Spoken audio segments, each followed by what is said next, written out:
Um, we also do a lot of workshops like this one. So again, check that out. But we also have some Medium publications that we put out, which the presentation I'm doing today is actually based off of two guides. It's the guide to cutting TV costs, cable TV costs, and the guide to fighting robocalls.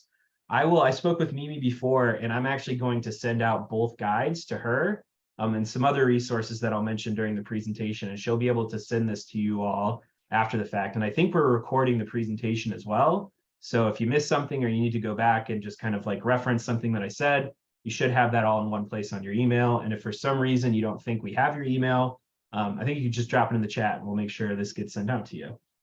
With that being said, let's dive into it. We'll start with the cable stuff and then we'll move into robocalls.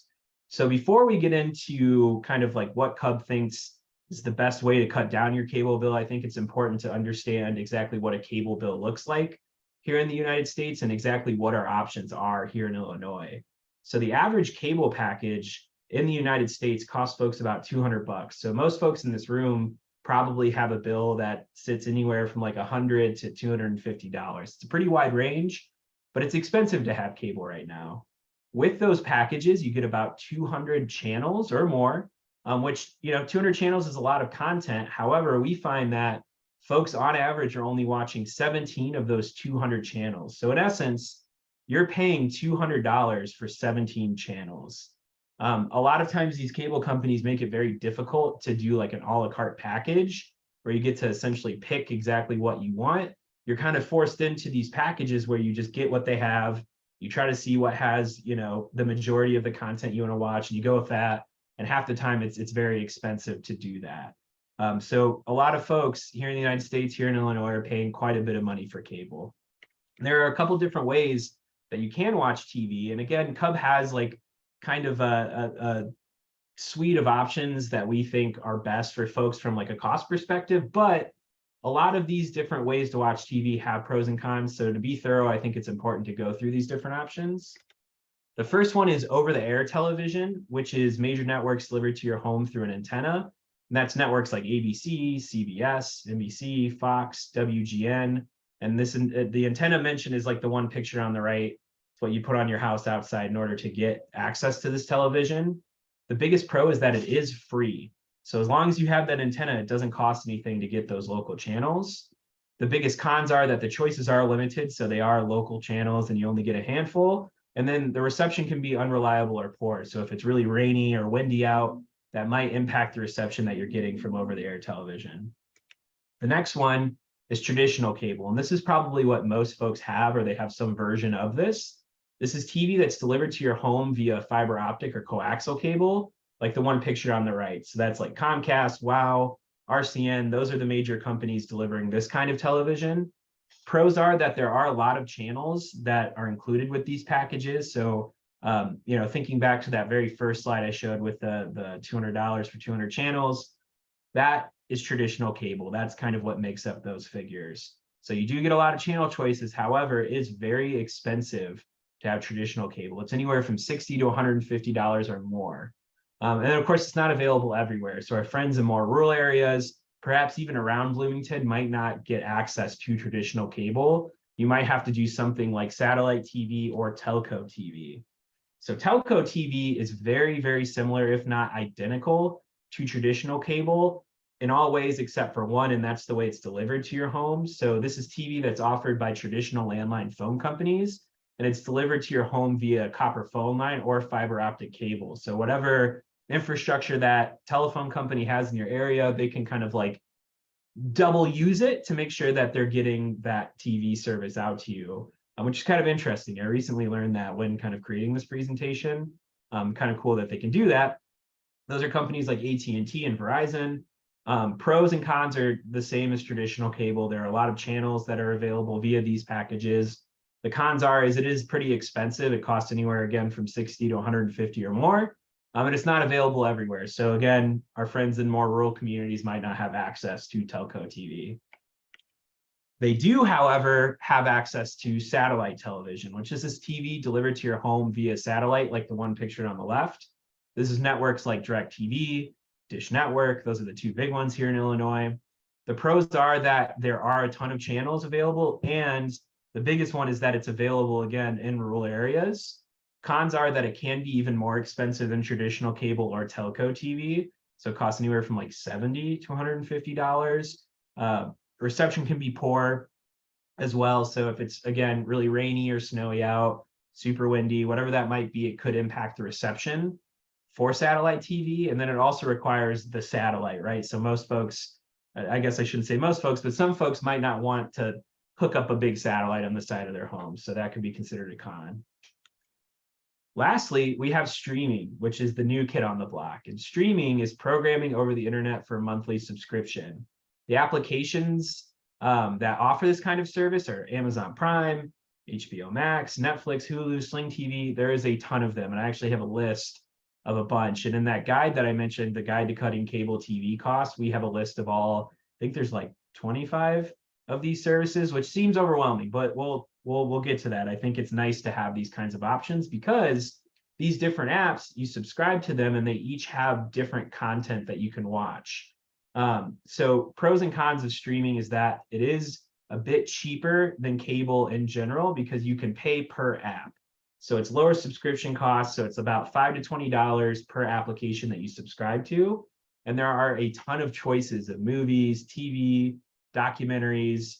They have it all on streaming. So there's a lot of stuff that you can watch.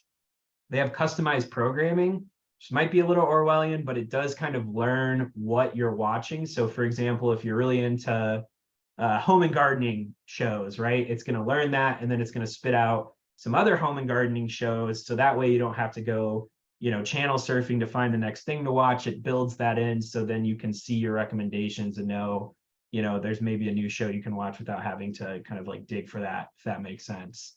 And then it's also convenient to sign up. So with cable, traditionally you have to like call them and then you have to go online and sign up for these packages that you might be locked into for a year, and it can be a bit tricky. However, with streaming, it's pretty simple. You go onto their website, you sign up, you pay a monthly subscription. If you no longer want to be a part of that service, you simply cancel your subscription and then that's it. There's no like time periods that you're locked in. You just pay your monthly fee, and then once you're done with watching it, if you ever do decide to cancel it or maybe come back to it later, you can just stop the subscription and they stop charging you, which is pretty nice. There are a few cons though. It does require internet, so you need a pretty decent internet speed in order to successfully stream, which I guess like at this point in time nowadays, the internet speeds are adequate for like, I would say probably 90% of folks. I think Netflix said it's 25 megabytes per second is what they recommend or higher, which most homes probably have that kind of speed. So you're probably good in that department. You also need a smart television or a streaming device in order to access this. So if your TV isn't a very new TV and you might have an older TV, you would need a streaming device, which in my mind, those are pretty similar to like a DVD player, something that you would just plug into your TV, you switch the input to that particular device, and then you can start watching whatever application you have downloaded on there. And then the biggest Achilles heel of streaming is limited live content. So it is a little challenging to watch sports and the news, which Mimi and I were actually discussing this before we hopped on here. And, they are adapting to this. Like, for example, you can go on YouTube for free and watch some of the news channels are just live streaming on YouTube for free. So there are some options for that, but it just hasn't fully realized yet. And I think, it can be challenging to watch some of that live content that you might want to watch. Sports in particular, I think, are the biggest. That's like the biggest challenge to watch via streaming, is there's not a ton for that. So those are all of the different ways to watch television. And spoiler alert, Cub thinks that streaming services tend to be the best bang for your buck. And in a little bit, we'll go over how you can, get streaming and exactly what that would look like in your home and how much that would cost. But before we get on to that particular topic, let's go over ways that we can cut down our current cable bills. So there are two things we need to do. Or I guess two steps. There's getting everything squared away and then calling the cable company. So kind of like getting your ducks in a row and then preparing for the inevitable call with the cable company, which I know most folks dread. I was telling you all, my internet has been very spotty in my apartment over the past couple weeks, almost a month now, and I've just been going back and forth with these companies, and it can be very challenging and very frustrating to do this. But it is unfortunately the necessary evil to, navigate these bills and try to lower them. But we do have some good tips for you. So before you call the cable company, I think it's first important to look at your bill and just note all of the charges you don't understand, or note some charges that you're just like, I remember having a particular device that I rented and I don't know if I use it anymore. Maybe you tucked it away in the closet, but you're still paying for that. It's important to just kind of do an audit of your bill and just see what's going on. And then if there's something that stands out, underlining that or writing that down, and then, making sure you ask about it when you are on the phone with that particular company. The next one is finding hidden deals. What I mean by that is that if I'll use myself in this example, I'm with Comcast right now in my current apartment, and I were to pull up my web browser, go online and search current Comcast deals. Because I'm on Comcast internet, it's going to spit out deals for current customers because it has the ability to recognize that, oh, this IP address is with our internet service, therefore we're going to give them current customer deals, which are different than new customer deals. So if I were a new customer, let's say I was with AT&T and I type in current offers for Comcast, it's going to give me a different set of contracts that tend to be cheaper than what they're giving current customers. Unfortunately, with these companies, they offer the best deals to newer customers, not to existing customers. However, if you were to go to the library, to a friend's house who doesn't have the same internet or cable provider as you, or to even just use your smartphone and turn off your Wi-Fi and just use your data to look up those deals, you can see what they're offering new customers. And then you can, get on the phone with them and say, hey, you're charging new customers $30 for what I'm paying for, and I'm paying, or what I have here in my contract, but I'm actually paying $60 for this. What gives? Can you lower it for me? Why shouldn't I switch to a new company? So using that information in that way. The next one is finding out what the current competition charges. So this is in the similar vein to finding hidden deals. So if you're with AT&T, seeing what Comcast is offering, Comcast seeing what AT&T is offering, or whatever's in your area, because that way, when you get on the phone, you can just threaten to leave the particular contract to a new company, to the alternative company in your area, because they might be offering something lower. So it might be incentive for your current cable company to negotiate and perhaps give you a better contract. So once you have all this information squared away, it's time to call the cable company, which again, I know a lot of folks dread, but it again is a very necessary evil to lowering our bills right now, unfortunately, due to lack of regulation. So the first thing you want to do when you get on the phone with these companies is to request the cancellation/retention department. So all of these companies have a department that it goes either by the cancellation or cancel department, the retention department, and their job is to solely retain your service. So they exist in that role to make sure that you're staying with that company. So they're going to be the folks to talk to, not necessarily the sales folks that you would get if you just called the 1-800 number and just got through to whoever you got through to. Most likely that would be the sales folks, and they're just going to try to upsell you on some new package. Whereas with the retention department, you're going to have more room to negotiate and bargain with these folks to see if you can get a better deal. Of course, be kind but firm. The golden rule applies, I think, to all things in life, but these folks are going to be more willing to deal with you and give you perhaps a better contract if you're kind to them.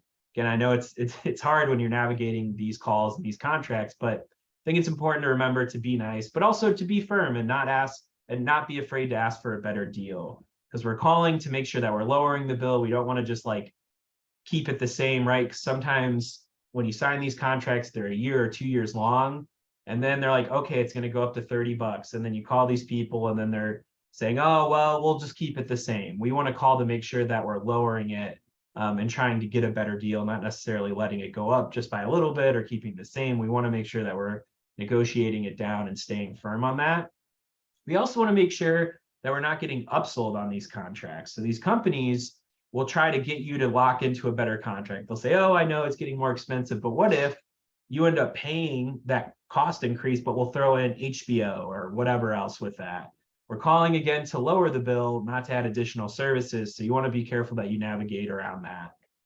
You can also be open to locking it in. So sometimes they might be willing to give you a better contract if you're willing to sign a year or 2 year agreement. So if you know you're going to be, in the same apartment or home for a couple years, it might be worthwhile looking into a longer contract to see if they're willing to give you something better. So might be worth just offering up like, hey, I'm going to be in this house for the next 10 years or whatever. I'm willing to stay with you guys for a couple of years. I'll even sign a contract that's a bit longer than your traditional contract if you can just give me a fair rate. And then, of course, take notes. You never know. Sometimes things fall through the cracks, or you get a bill and it's not exactly what you thought was going to be on the bill. You want to take notes of who you spoke with, what you spoke about. So if you do need to follow up with these companies, you can, follow up and have notes to cite in order to make sure things are corrected. And of course, if you need to call Cub because you have a complaint, if you have good notes, we can better help you out. So that's always a plus. I always throw this last note here, the buy your own modem. It's not necessarily related to cable, but most times when folks have a cable bill, it's tied to internet and phone or some combination of those things. So I know if you're with Comcast, you're allowed to buy your own modem. However, if you're with AT&T, you're not allowed to buy your own modem. It's company to company. But if you do have a company that allows you to buy your own modem, I think it's very worth it, because here in Illinois, and I believe the United States in general, they charge you a monthly fee to rent the equipment in perpetuity. So you're renting this modem router combo, which is how you get the internet, and it costs about 20 bucks a month. And as long as you're with this company that's renting, or you're renting that equipment from, you're just going to keep paying it until you switch companies or buy that equipment out on your own, because you rent it, and you don't get to own it. You just keep renting it. So if you do switch over to buying your own modem router, you can go to Target or Best Buy, Walmart. They all have it. It costs anywhere from $100 to $200 for some of the fancier equipment. But if you spend, let's say, $150, that's going to pay for itself over time instead of renting out your modem in perpetuity. So you'll save some money over the long run, which we have a fact sheet that we put together, I should mention, that I will include with the guides as well. So now let's get into cutting the cord. So if you've done this before, or you've done this negotiation, you're like, look, Matt, I've done this a million times. I can't, sorry, I need to close my door real quick. I did not think my fiance was going to be home early, and she is, and she's on the phone. So I apologize about that. But going back to this, if you have done these steps over and over and your bill is still really high, I know a lot of the folks that we talk to in the field are like, Matt, I've done this several times. I get it lowered by 10 or 15 bucks, and then it just always goes up, and I have the same conversation with them. I don't know what to do. I think it's time to potentially consider giving up your cable and switching over to streaming if you're in that boat, because there can be a lot of savings realized from streaming, or just going to streaming alone. So first, what do you need to stream? You do need some equipment to do that. So you need either a smart television like the one pictured on the right here, or if you have an older television, you would need to have some streaming device hooked up to it. And there's a couple different kinds. There's a Roku, which again, it just plugs into the side or the back of your TV, and it's just a little thumb drive. It's real small.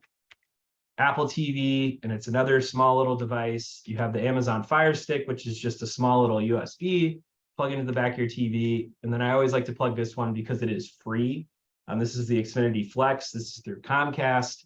If you do have Comcast, they will send you a free streaming box that streams in 4K, where these different devices cost anywhere from like 30 to 50 bucks. So if you do have Comcast, you don't have a streaming device or a TV that's equipped to do streaming, might be worthwhile to switch over to this little box here. You can just call Comcast or go online to see if they'll send it to you. And then going back to the smart television, most newer televisions within like the past 5 or 8 years are considered a smart TV. So if you were to go to like Target today and buy a TV, 9 out of 10 times it's going to be a smart TV, and it's going to be equipped with these streaming services built in. So it's just like pulls up a menu just like a smartphone, and then you can download these apps and log in and access that content. But if you don't have it, then you would need to plug in one of these streaming devices to your TV, and it works essentially the same as a smart TV. You would just switch your input to whatever the device is hooked up into. So usually it's like input 1, input 2, input 3, which is labeled on the back of the side of your TV. And then you would switch to that, and you would get a little remote, and you turn it on, and then it pulls everything up. So it's pretty straightforward.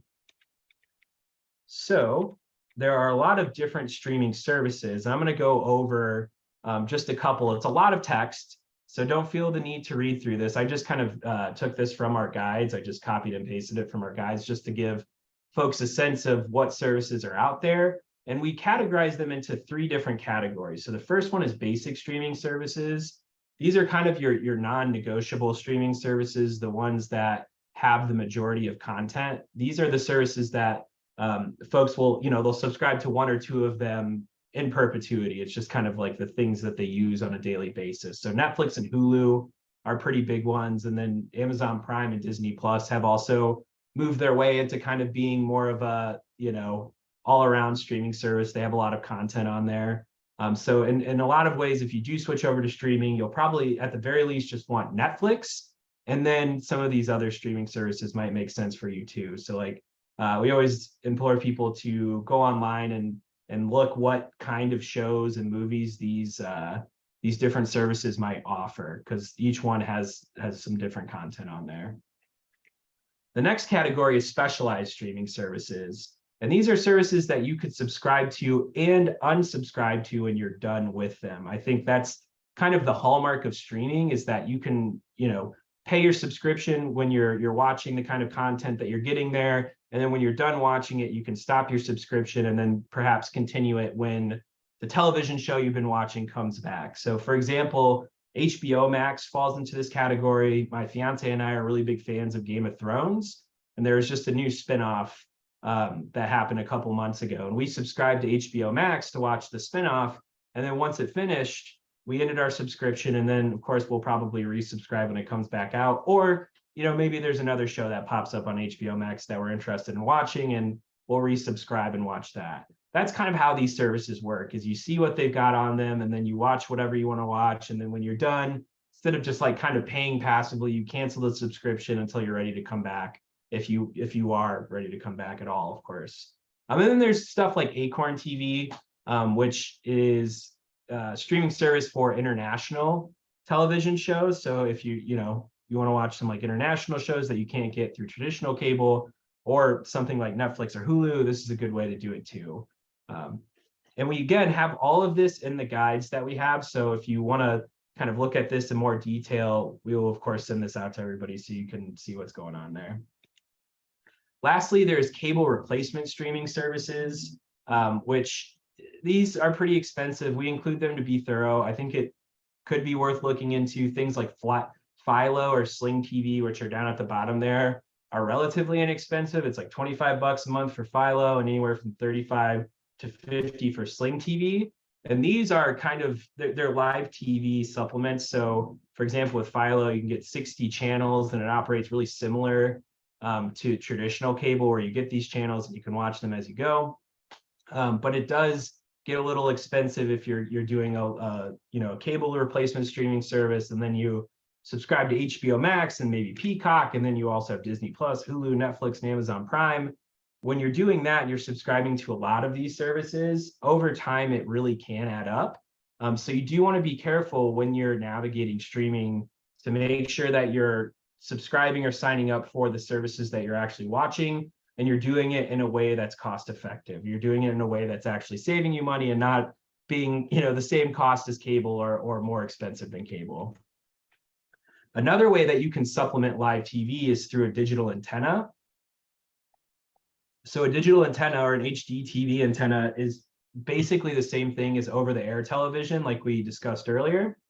But instead of having like a very large antenna hooked up to your home, digital antennas have been shrunk down. They're pretty small. So this one here on the left is about the size of like an iPad, if not a little smaller than that. And you can just put it on top of your television or maybe in a windowsill. It operates very similar to rabbit ears, like the old school rabbit ears. It's just a little, the fidelity's better on these digital antennas. And we have one actually in the Cub office downtown in Chicago, and we just put it in the windowsill right next to the TV, and it works fine. And I think we paid, it was about $30 for it. So what you need to know before getting a digital antenna, if that does sound interesting, there's a couple of things. The first one is you want to make sure you know what channels are available in your particular area, which there are 3 good resources here. The fcc.gov link, tvfool, and antennaweb.org are all really good resources. You can enter your address and it'll show you what channels you have available to you. And then it'll also show you the strength of your connection, the potential strength of your connection. It's not, foolproof, but it does give you an idea of what you'll have access to and what will have a good connection. So if you're curious what kind of channels you'll get, definitely look at some of these resources here. The fcc.gov is probably the best one, but TV Full and Nintendo Web also are good to just kind of like cross-check what's coming out of the FCC one to make sure that you're actually getting access to those channels that it says. You also want to make sure that you have the right television, which I hesitate to keep this in the presentation because I think probably 100% of folks here have a TV with a digital tuner built in, which is like a piece of technology needed to hook up an antenna, because all TVs are required by law after 2006 to have a digital tuner. But just for the sake of thoroughness, we always throw it in there. So if you have a very old TV, like something from the 90s or the early 2000s, it might not have a digital tuner. But even pre-2006, they were building most TVs with these built in. You also want to make sure you have the right type of antenna. There are a couple different kinds. So there's omnidirectional versus directional. Omnidirectional is pulling the signal from all around you. So for example, being in Chicago, I would probably just opt for an omnidirectional one because most of these channels that I would be watching are the signals coming from downtown Chicago. So I'm pretty close to downtown Chicago, so I would just need that omnidirectional one. However, in Bloomington, you would need to point it to one of the urban areas near you where that signal would be coming from. So you would need that directional antenna most likely. There's also amplified versus non-amplified, which is a very similar premise. Amplified is that if you're further away from the signal, you would need to buy an amplified antenna to amplify that signal, whereas if you live pretty close to that signal, you would need a non-amplified. You would need to spend extra money to get that amplified. And then indoor versus outdoor. Indoor antennas they're fine. I think they're good enough, but you can get an outdoor antenna, hook it out to your home, and it would have better reception, and you could go a little further with the signal. But I think most indoor HD TV antennas are more than enough for what folks are trying to watch. The price varies quite a bit. It's $10 to $100 for indoor, $35 to $200 for outdoor. On average, I think these things you can go on like Amazon or go to Walmart or Target to get one, and they cost about $30 to $40. Again, I think the one that we have in our Cub office, we got off Amazon for like $30. So they're not too expensive. And again, to know how far away you are from that signal, the fcc.gov link is a really good one to check that out, so you can kind of figure out what type of antenna you would need for that. So I did some back of the napkin, cutting your cord related costs. So the left category here is the items that we need. The middle is the startup cost, and then the far right column is monthly cost. So the startup cost, we threw in an HD TV antenna, which costs about $30. And then we're assuming that we don't have a smart TV in the home. So that's $35 for a Fire Stick or $50 for a Roku. So that can cost up to $80 if you're getting some of those streaming devices set up. And it would be a streaming device per television you want to watch on. So that's something to think about as well. But we're assuming we're just trying to watch this on one television. So that's $30 to $80 for the startup cost. And then there's the monthly cost. So we'll have the streaming service, which we threw in Netflix. This is actually what I do in my own home. So I just use my own example. When I'm paying month to month, I have Netflix. I also have HBO Max, or did at the time that I put this together. That's when I was watching House of the Dragon, which is the Game of Thrones show. But that was $10 a month. And then Disney Plus, Hulu, and ESPN Plus are running a discount and have been for some time, where they do this bulk deal where you get all three for $14, and they're still doing that. So we have that. So that comes out to $38.97. So we'll round up to $40. So at the end of the day, to start up streaming, it's about $120. But then after you're done with those initial startup costs for the devices you need, comes out to about $40 a month for most folks, which if you're comparing it to the $200 figure for cable, it's $150, $160 cheaper than cable. And I would argue that the content and access that you have through streaming it's nice. You can watch shows as you go.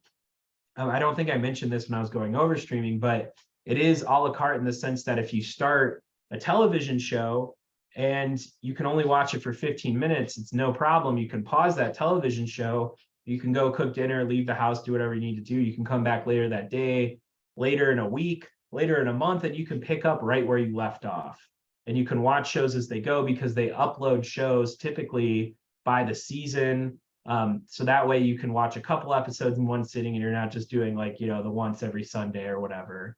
Although they still do that here and there for certain shows, like we're watching a new show on HBO with some friends where we'll go over to their house on Sundays to watch it. So in some cases when they're releasing new shows, they go for like the traditional once a week format. But most of these shows you can start and pause them as you go, which is really nice. So I think from like a consumer interface perspective, ease of use perspective, streaming really has some bang for its buck. It's really easy to watch it, and there's a lot of stuff to watch. So lastly, I want to mention this program here, the Affordable Connectivity Program. This is a program that provides a discount of up to $30 per month towards your internet service. $75 if you're on qualifying tribal lands, and then you can also get a discount on a laptop, desktop computer, or a tablet through this program. And it's fcc.gov/ACP is the link you can visit. It is income qualified, so you would have to see if what you make on a monthly basis qualifies for this. But if you are kind of like struggling to figure out how you can get internet, or you want to keep TV, but you don't have the ability to get internet because you can't do both, it might be worthwhile looking into the ACP program, because you can get $30 off on your internet, and then perhaps you could look into streaming to then cut down on your cable costs because your internet's being subsidized with this program. So it's definitely worth looking into. Again, you can check out this program at fcc.gov/ACP. So that is what I have for cable. Looks like we're doing okay on time. We're going to talk about robocalls now, and this should take about 10 to 15 minutes. And then again, I'll take a look at the chat after we're done with this, and we can answer any questions folks might have. But robocalls are a huge pain in a lot of folks' sides, including mine. I used to think that robocalls only happened on landlines, but that is false. I now get a ton on my cell phone, and it is very annoying. So what is a robocall? It is a pre-recorded message from computer-generated dialers. Illinois actually ranks quite high in the nation for number of robocalls we receive every month. It's 174 million approximately every single month that we get here in Illinois. So there are a lot of robocalls that go through, which, in some ways is due to population. We have Chicago in the state, which there are a lot of people that live there in Chicago, so that is more people to call from these like call centers. So we do get a lot of robocalls that way, just based on having Chicago here in Illinois. But all that said and done, we get a lot of robocalls here in Illinois. Looking at it from like a nationwide perspective, I have some data from December 2022. So just this most recent December, 4.3 billion robocalls were placed. It is 13 calls per person, which I feel like isn't accurate. I feel like I get all 4.3 billion every single month, and I'm sure you all feel the same way. It's 1,600 per second, 5.7 million per hour, and 137 million per day. There are a lot of robocalls being placed. But most folks are probably thinking, okay, we're getting a lot of robocalls, but how do they do it? Are robocalls actually legal? Can they really do that? And it's a little tricky, because they are legal, but only if they're not sales calls, unless they have written permission from the Federal Trade Commission or the FTC. So it's a little nuanced. But there are some allowed pre-recorded messages, which some of these are great. Like some of these really do serve a good purpose. For example, there are information calls. So, if we were doing this at the library, this presentation in person at the library, and we didn't think we were going to have enough people to come out, we could maybe set up a robocall and then contact folks in the area with this information about the events. That would be allowed. Debt collectors are also allowed to use it. Politicians can use it while they're campaigning, or if they need to notify you of something. Healthcare providers can use robocalls. So if they need to remind you of a prescription or maybe an upcoming appointment, they can use a pre-recorded message to do that. And then banks, phone carriers, charities, there's a couple exceptions. However, a good chunk of the calls we receive aren't just alerts and reminders, right? The stuff that we need and, is a valid way to use these robocalls. More than 50% comes from telemarketing or from scams. So a good chunk of this stuff is scams or people trying to sell you something. 1 out of 10 Americans are scammed every year. So this is something that is a pretty real threat because of these robocalls and these scams that they're running. It's a $9.5 billion loss every single year because of the scams that are being done via these robocalls.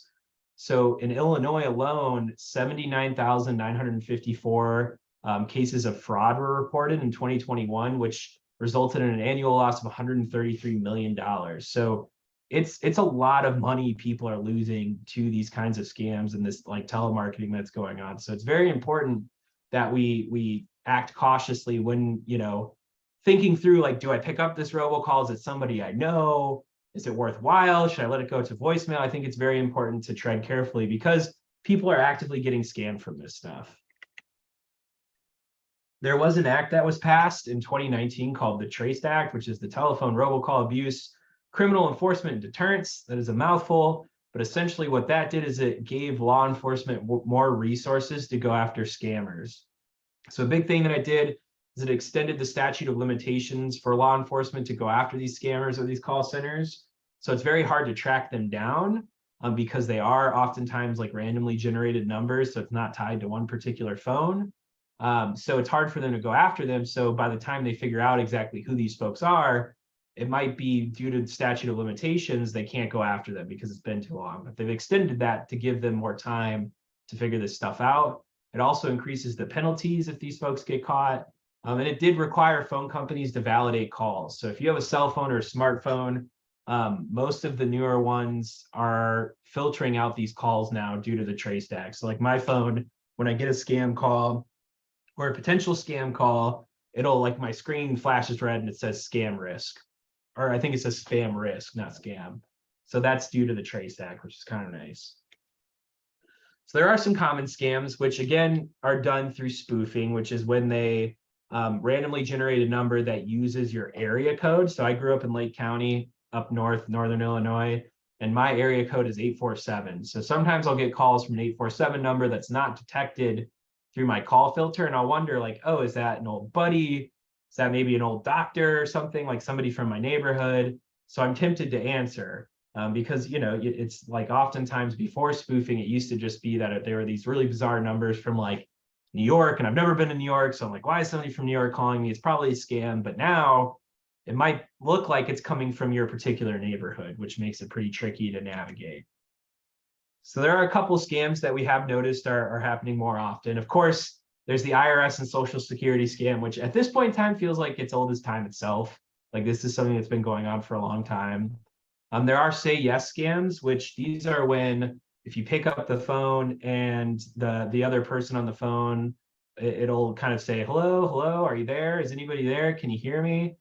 They want you to say yes, because if they're selling something or need your verbal approval for something, they could potentially stitch it together and they have you saying, yes, I can hear you. Yes, they have you saying yes a bunch of times, which we don't want. There are also electric and gas companies that operate scams on this. This hits pretty close to home working at Cub. We call them alternative retail electric and gas suppliers, and they are an alternative to Ameren or ComEd up here north, up north here in northern Illinois. And these companies can take over the supply portion of your electric bill. And oftentimes what they're offering is more expensive than what the default utility company is offering. And we've heard accounts of these companies, saying, oh, I'm with Ameren, I'm with the utility company. We're running a promotion right now and you're a lucky customer to get this promotion. You should sign up for this. But realistically, they're just switching you over to their particular service and you end up paying more. So you want to be careful because the utility company typically doesn't call you. They'll send you a letter. It's typically these companies that are calling you. Another thing to note, this is kind of a pro tip. If there is a 2 or 3 second delay when you pick up the phone, most likely it's a recorded call. So if you pick up and there's just like silence or dead air for a couple seconds and then somebody kicks in, chances are it's recorded. So we talked a little bit about this. Don't answer any yes or no questions. Somebody's asking that, just hang up. I'm going to be a broken record here about voicemail, but I think ultimately voicemail is one of the best tools for robocalls and avoiding scams. If folks are calling you and you don't know whether or not it's somebody legit, or they call you and it seems kind of fishy and you hang up, let them call back and leave a voicemail. Scammers aren't going to leave you a voicemail. So if it is something legitimate, they'll call back and they'll leave you that voicemail, and then you can figure out exactly what it's all about. So can robocalls be stopped? And it's tricky. There is no silver bullet, but there are a few ways that we can reduce the number of robocalls that we get. So a few tips, self-explanatory, try not to answer any unknown numbers that you might see on your phone. And again, if you answer the robocall and it's seems legit because they're spoofing your number, spoofing somebody, the area code, and you answer and it's like, oh, this doesn't seem legit, just hang up, because again, if it's important, they'll call back and leave you a voicemail. And do not follow any callback instructions that they may give you if you do answer a robocall. So 4 general steps reducing robocalls. The first one is confirming that you're on the do not call list, which is this 1-888-382-1222 number, or you can go online to donotcall.gov. Here you can confirm whether or not you're on the do not call list, which is important. And this isn't going to stop all the robocalls, but it will stop some of the telemarketing. So it can help reduce a chunk of these calls you might be getting. So definitely confirm you're on the do not call list. Use your voicemail. Again, broken record, like I mentioned, but I think it is very important to use that tool. You can also see what your phone can do for you. So I'm going to skip this for the sake of time. This is for cell phones. But there are a couple different options that the various phone technologies have. So if you have a landline, fortunately, you don't have a ton of options, but there is some stuff that you can do. So last time I'm going to mention voicemail, I promise. Voicemail is a good way to reduce these calls. There are also call blocking devices that you can purchase for your landline telephone, but they do cost $70 to $80. And unfortunately, a lot of times they are doing this like random number generation. So it's not coming from a specific number. It's coming from random numbers every time. So that does make it tricky to utilize a call blocking service. But if you do find that there is just like 1 or 2 numbers that keep calling you, it might be worthwhile looking into this. AT&T has a star 60 service, which is $11 a month and blocks up to 10 numbers from a local area. So if you do see some spoof numbers and they are the same numbers that keep calling you, it might be worthwhile looking into this instead of doing the call blocking device, because it does get pretty expensive. Digital phones, which are phones through Comcast Xfinity, AT&T Uverse. This is voice over the internet protocol phone. So if you have like a triple play bundle through one of these cable companies, you do have a digital phone instead of a landline. They do have some options. There are some star codes that might be available to you. So you need to contact your provider and see exactly what they have. They might have something similar to AT&T's star 60 service. Might be worth checking out. They do have some free call blocking services, which you can go online to your account, which AT&T.com and Xfinity.com respectively have different ways to log on to your online portal. Once you go onto that online portal, you can kind of like fidget around and see what services they have that you can activate. You could also just call their main number and just let them know like, hey, I'm getting a ton of robocalls, getting a specific call from, maybe this one number, and I don't know what to do. I need to try to block it. Those folks on that hotline should be able to help you out. Then of course, cell phones also have a couple different services. Because of the Trace Act, most of these services are just built into your smartphone or your cell phone, but it's always worth checking. So AT&T has Call Protect, Sprint has Premium Caller ID, T-Mobile has Scam ID, Scam Block, and Name ID, and then Verizon has Call Filter.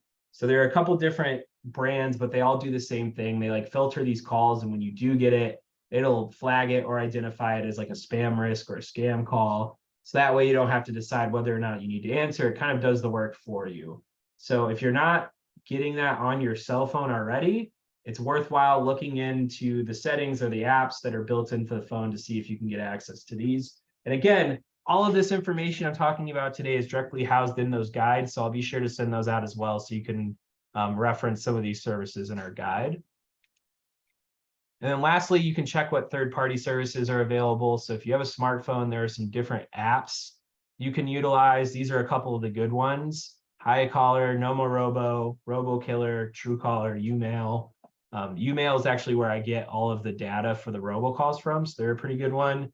But at the end of the day, a lot of this stuff is already built into your cell phone, so I don't know if you necessarily need to use some of these third-party apps. But it can't hurt. Maybe using this stuff from your cell phone and then utilizing one of these third-party apps can be a little more effective. might be worth playing around. But we like to mention it just to be thorough. So with that being said, I think that puts us at time. So I'll leave this up here because I know we're recording this presentation. So if folks are watching this after the fact and have any questions about their cable bill, about robocalls, you can give our hotline a call at 1-800-669-5556, or you can email me directly at mharvey@citizensutilityboard.org. Always happy to chat and hash out whatever questions you might have. So with that being said, going to stop sharing this. I'm going to turn on my camera here, and I will answer any questions folks might have, which it looks like there's 2 questions from Karen, if you have a moment, Matt. Sure, yeah. The first one is, are there any cable fees that we can negotiate to reduce or eliminate? In other words, Comcast regional sports fee. Unfortunately not. I don't think you can, like, some of those fees that are built into the taxes and fees are just standard to signing up with these companies. So unfortunately, you can't avoid some of those taxes. But it's worthwhile, if there is one that you're like, why am I paying for this? What is this? It's worthwhile highlighting it and then maybe calling the cable company and just confirming exactly what that is and why it's on your bill. So I think at the very least, you're paying for it, so you deserve an explanation of what that is. So it might be worthwhile checking in with your company to see what's going on there. Oh, that is a good tip. Karen also says, how long does do not call stay in effect before needing to be renewed? It seems like I periodically need to enter or re-enter the do not call request through the system. Yes, that has been my experience as well. Same here. I don't know exactly how long your info stays in the system, but you do need to periodically renew it. So for folks who are like, oh, I signed up for that like 10, 15 years ago, definitely encourage you to double check that you're still signed up for that so you can eliminate some of those calls. And I have some people who direct message me some questions as well, so I can answer some of those. There's 2 of them. We have from Chris. If you're using a streaming service, you still have to pay for some type of internet, so that runs the cost up considerably. Excuse me, I'm getting tongue-tied today. Am I correct on this concept? Chris, yes. In some ways, it doesn't run it up considerably. It just depends. So a lot of times, when you do sign up for internet, the price can vary quite a bit. So it could be anywhere from like 25 or 30 bucks all the way up to like $80. So it just depends. So if you don't already have internet and you just have cable, you would need to also tack on internet. So that would kind of reduce how much savings that you're realizing from switching over to streaming. So you would have to do kind of a cost benefit analysis, I think, in your own home and just kind of run some numbers and say, okay, well, I don't have internet. This is what Comcast is offering right now for internet. And this is what it would cost me to sign up for Netflix and Hulu, and then just kind of see what that comes out to. And if that's still cheaper than what you're paying for via cable, it might be worthwhile switching because you could save some money there. And then Chris has one more question. If you're streaming, why do they charge you per television and or computer? I thought it was paying to have streaming into my home. Yes, that is true. So it was probably my wording that was confusing. Once you pay for Netflix, you can have a certain amount of screens that are tied to that particular login. So you can have Netflix on multiple TVs within your home. You would just need different devices to access that streaming on those televisions, assuming they're not smart TVs. So you would need, like, if you had 3 TVs that you wanted to watch it on and you had access to 3 screens through Netflix, let's say, you would need 3 different streaming devices to do that. But you would only pay 1 subscription for, Netflix or whatever you're watching. Excuse me. Looks like we have another question that came in. What is the best streaming service for live sports? Cubs, Bulls, Blackhawks? I'm not a sports guy myself, although I know people use Sling TV to watch sports. I was actually just visiting a friend up in Wisconsin, and her boyfriend was trying to watch I think it was a basketball game, and he was using Sling TV to do it. So I think like some of those live stream replace or the live TV replacement services are good ways to do that. Also, if you're like a big NFL fan or a big just like NBA fan in general, you can pay for, like, they call them season tickets. So you pay a one-time fee, then you have access to all of the sports games going on in that particular season. So that might be worth it too. So, all right. Does anybody have any additional questions? Sweet. I will send out the guides to Mimi. I'll do it first thing tomorrow morning.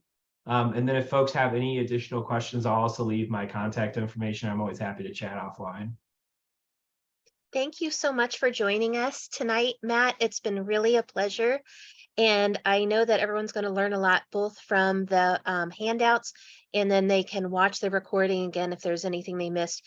And thank you for offering to help people offline as well. That's really appreciated. Yeah, certainly. Thanks so much for having me. And thanks to everybody who hung out with us for the hour. Appreciate it. Thanks, everyone. And look for your emails tomorrow. Everyone that registered had to provide an email address, and that's where you will see the materials starting tomorrow. And thanks to everyone in the chat for your thanks. Excellent. Thanks, everybody. Have a good evening, everyone. Take care.